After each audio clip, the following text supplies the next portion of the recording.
Russell viper বা ডেবোয়ে রাসেলিয়ে একটি বিষধর সাপ যা বাংলাদেশ সহ দক্ষিণ এশিয়ার বিভিন্ন দেশে পাওয়া যায়। এটি তার শক্তিশালী বিষ এবং আক্রমণাত্মক স্বভাবের জন্য পরিচিত। এর গায়ে সাধারণত বাদামি বা ধূসর রঙের সাথে গা বাদামি চক্রাকার ছোপ থাকে। পূর্ণবয়স্ক সাপটির দৈর্ঘ্য সাধারণত ১ থেকে ১.৫ মিটার পর্যন্ত হতে পারে। রাসেল ভাইপার প্রধানত বাংলাদেশ, ভারত, শ্রীলঙ্কা, নেপাল এবং পাকিস্তানে পাওয়া যায়। এটি সাধারণত শুকনো এলাকা, মাঠ, গ্রাম এবং কৃষিক্ষেত্রে বাস করে। রাসেল ভাইপারের বিষে রক্ত জমাট বাঁধা, রক্তপাত, তীব্র ব্যথা, শ্বাসকষ্ট এবং অঙ্গপ্রত্যঙ্গের ক্ষতি হতে পারে। দ্রুত চিকিৎসা না করলে মৃত্যুর সম্ভাবনাও থাকে।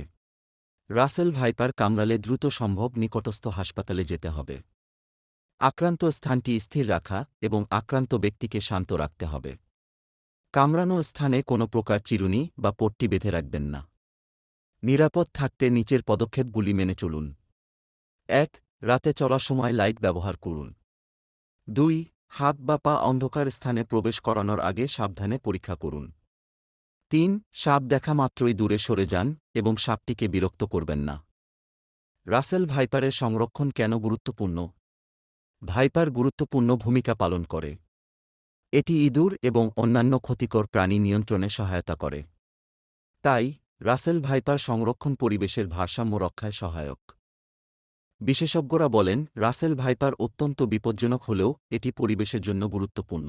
মানুষের উচিত সাবধানে থাকা এবং সাপটির প্রাকৃতিক আবাসস্থল রক্ষা করা। রাজ ফ্যাক্টস চ্যানেলটি ঘুরে দেখার জন্য আপনাদের জানাই অসংখ্য ধন্যবাদ।